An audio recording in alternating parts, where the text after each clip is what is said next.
Hello there!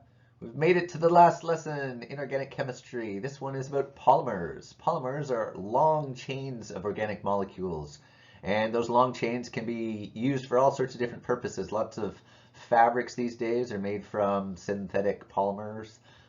Those fibers are long strands of organic molecules. We're going to look at how some of those are made. All of our plastics are made from organic polymers. Some naturally found organic polymers, like latex, can be turned into things like rubber and also used lots in our world around us. So let's get started. Now, a couple broad categories of polymers.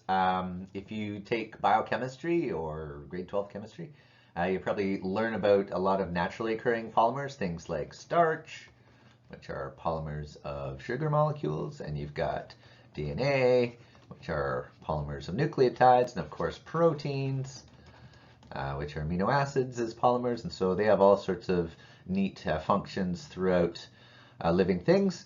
And then in our recent history, since 1800s or so, synthetic polymers, polymers that we make ourselves, have played a growing role in our everyday society. Whether for good or for evil, we'll see as time goes on. But there's certainly all sorts of polymers that we make in labs and then mass produce to meet a bunch of our purposes. So one thing that all polymers have in common is that they are made of a whole chain of smaller particles that we call monomers, right? And so each monomer is going to be attached to each other and eventually form a chain, which becomes the polymer, right? So these are ethene monomers, and then when you put them together, you get polyethene. Some naming systems say polyethylene, polyethylene, same thing. And so all the monomers are held together now by bonds, and obviously there'd be different properties with the polymer than there was with the monomer that you started with. Sometimes all of the monomers are the same, and so you call that a homopolymer. And sometimes you can have a combination of monomers.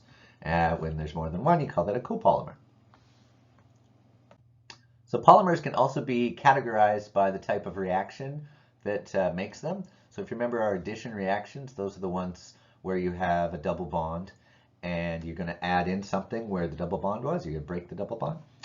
So the first one we're going to look at here is called Teflon. It's like a commercial name for this polymer that is used in many non-stick coatings that go on some of your kitchenwares. And so what happens is that you start with these monomers with tetrafluoroethene, right? So it's got 4 fluorines, so that's the tetra part. Ethene, of course, because you have double bond. And so each of these double bonds is going to get broken, and you end up with a chain of carbons because each of those monomers is going to be now bonded to each other. So you end up with this polymer with all these fluorines on it, and once the fluorines are bonded, it's pretty stable and doesn't stick to other things. And as long as you don't scratch it too much, Teflon's a pretty good product for keeping stuff from sticking to your pans. Pretty cool. Now, obviously, drawing out the entire polymer is a tedious process, and in order to be very specific about how long these chains are, you're not going to be drawing them out because it might be hundreds of atoms long. And so what is done is a sort of shorthand. And so what you do is you show the monomers. You put like a bracket around the part that's the monomer, and then you write in like the number of repetitions that it has. So you'd show like a line, and there's your carbon, and a line showing that it continues. Put all of the components of your monomer inside there, and then like a square bracket here. I'll use a different color. Square bracket around the whole thing, and a number down at the bottom. So the number could be anything, so you put like a little variable in there. A little n means that it's repeated n number of times. And so that's a quicker way to represent your polymers as repeating units of a monomer. Alrighty, so another neat thing you can do with polymers is called cross-linking. Cross-linking is when you attach strands of polymer together. And so a good example is with styrene here. Making polystyrene. So the cross-linking part is when you have a copolymer, which is another monomer that has a second alkene group on the other side. And so you're going to have an addition polymer for the main chain here, and then occasionally it can be bonded to another whole chain with these cross-linking monomers as well. So you get the main chain from your addition reaction, and then every time one of these copolymers shows up, you can have it attached to another whole chain all the way down here. Now, if you've ever made that slime with glue and borax, it's kind of the same thing. The glue all by itself is this liquid, and each of the polymers that's in the glue isn't sticking to each other, and you don't want it turned into the rock hard glue that when it's set. But if you add in the borax will cross-link the strands of the glue together, and you get that rubbery, slimy consistency, right? It's the same thing when it comes to latex. Latex is a naturally occurring polymer that you can get from rubber trees. But in order to turn it into rubber, you have to put it through a process with some sulfur, and a process called vulcanization.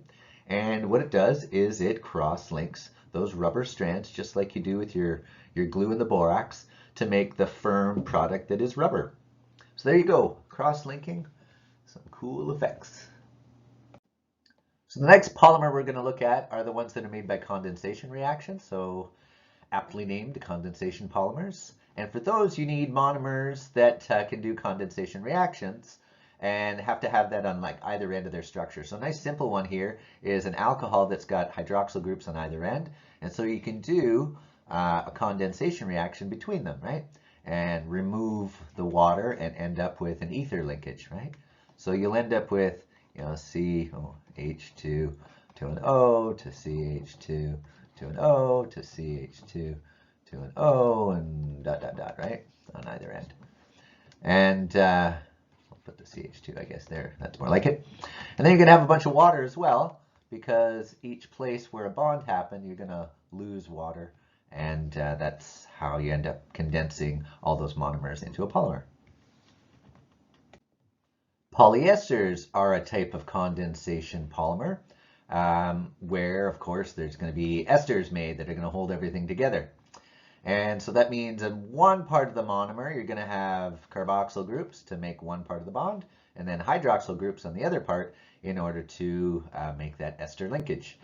Sometimes it's the same monomer, so a homopolymer, or sometimes it's different ones. So this one is a copolymer because you can see there's two different monomers that are being used here. And so again, you're going to have that condensation reaction between the monomers in order to make the polymer, and you'll end up with a structure looks something like this. You're going to have our, the benzene ring in the middle here, ding, ding, ding, and then double bond O here to an O to CH2 to CH2 to an O to double bond O to benzene ring. Good times. I always like drawing benzene rings. Something cool about them. Some people put that circle in the center for the benzene ring, but I always like the 3 lines. There's something about it that's more satisfying to me. And of course, going to just continue onwards there. And what am I missing here? Well, each one of these is going to come out, which means you're also going to have some water as a product. Alrighty, polyamides are another condensation polymer, which end up producing amide linkages holding your polymer together.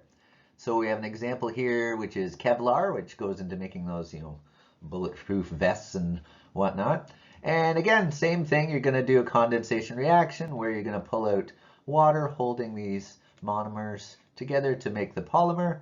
And so what will end up happening is we'll have our nitrogen there, got our nice benzene ring again, good times, draw your lines, and then goes to nitrogen on the other side, which goes to the carbon, with the carbonyl on it, and then back to a benzene ring.